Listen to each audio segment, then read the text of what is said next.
Good morning, good afternoon, and good evening. Welcome and welcome back. Feeling a little better today. And I think that it may have to do with the EFT tapping I did yesterday afternoon.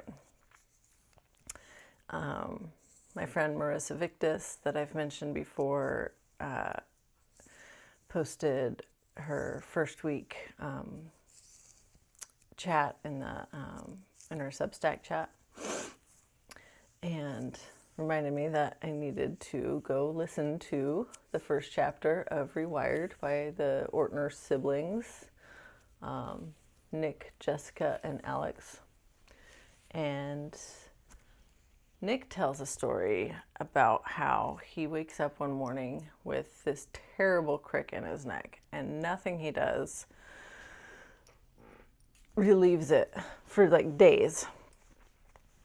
And then he remembers this weird tapping technique that he learned at a Tony Robbins conference. And he's desperate, so he decides to try this weird technique.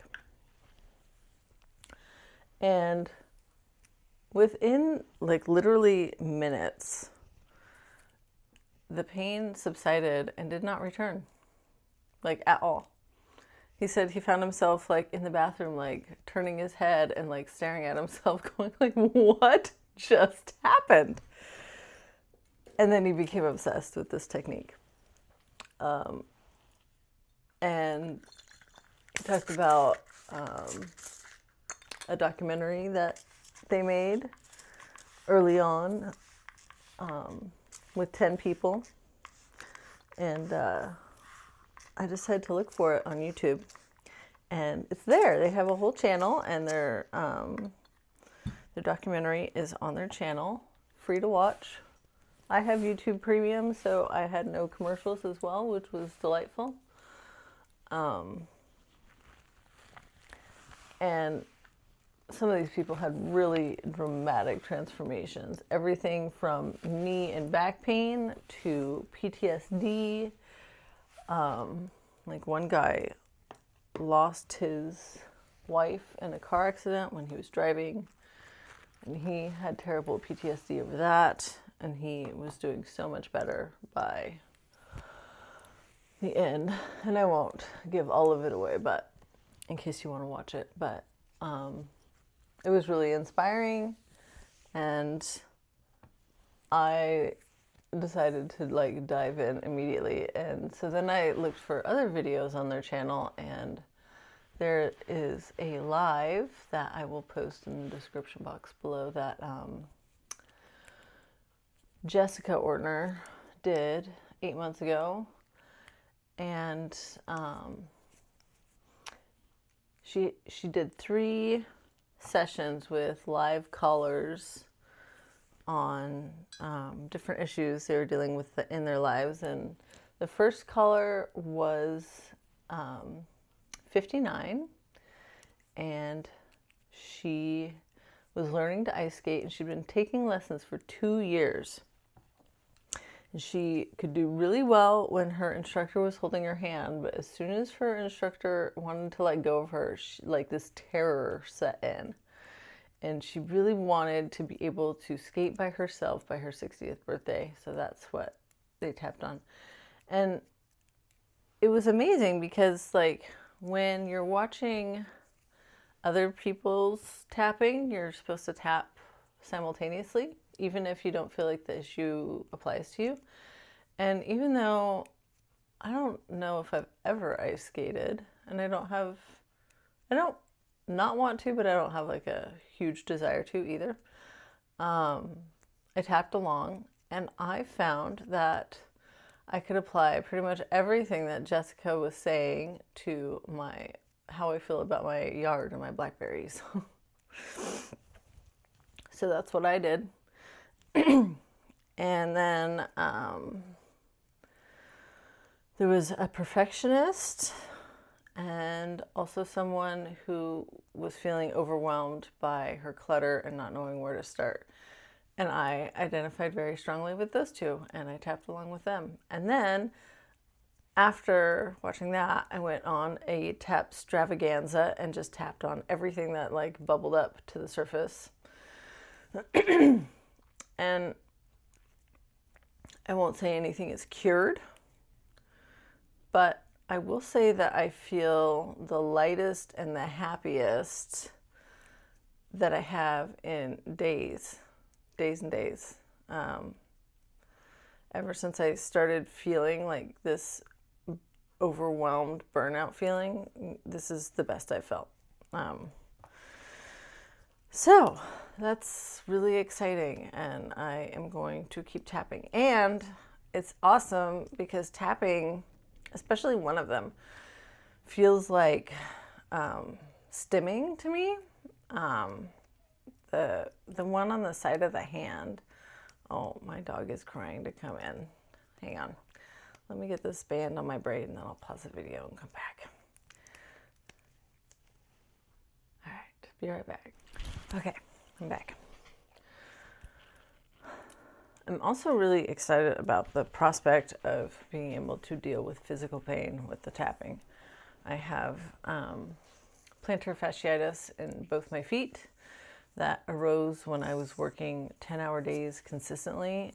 10-hour days, 5 days a week, and then like a 6-hour day on Saturdays. And I did that for, I think, like 3 months. And my journals from that time are just like, I am tired, I am tired, I am tired, I am tired. Like, that's basically all I said.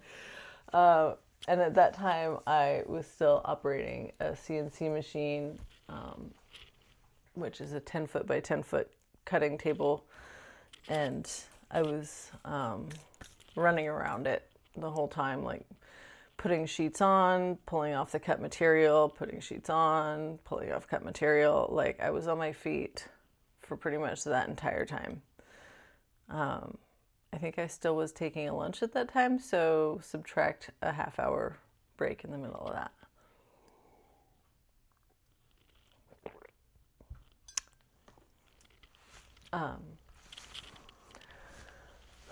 And then my feet just started screaming with pain. And I wear good boots, like I spend money on good shoes. I feel like my feet are my foundation. And if I want the rest of my body to be happy, my feet need to be happy. But like, after that, I am having the hardest time finding anything that helps. It's getting a little better now that I'm sitting all the time for my job, but I don't love that.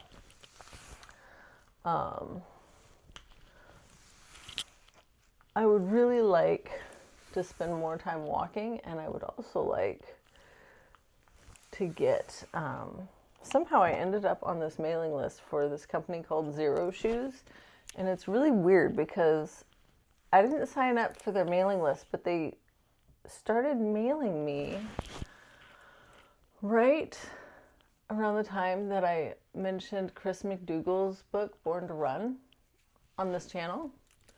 And that book is all about like barefoot running and barefoot style shoes, like minimal support. And that's what these shoes are. And it's so weird. Like I don't know how I ended up on this email list, and particularly right then. So I do really want to get a pair of their sandals and a pair of their like tennies. But with all of my other expenses right now, it's not at the top of my list. But yeah, I do think that maybe changing my shoes for less supportive ones so that my gait changes will help. What I really crave, like what keeps popping into my head as a cure, is like spending 3 months on a beach and just walking totally barefoot in the sand. That is my intuitive cure for it, and that sounds amazing anyway. But I've also been craving sleeping on the beach.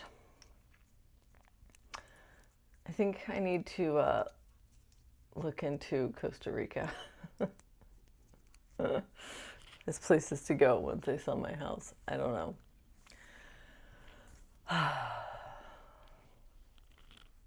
Like, I just want like a little shack on the beach, and maybe I'll just do pretty little watercolors and sell them to tourists. That sounds like a great life to me. Yeah. So, what else do I have? Oh yeah, a couple nights ago, I was on YouTube, and after I finished one video and came back to my feed, the top 2 videos were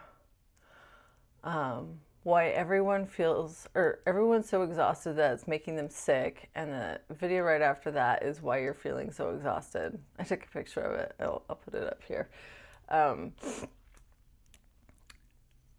And I was just like, I'm not the only one, obviously, clearly. Like, it's in the zeitgeist that everyone is fucking tired right now.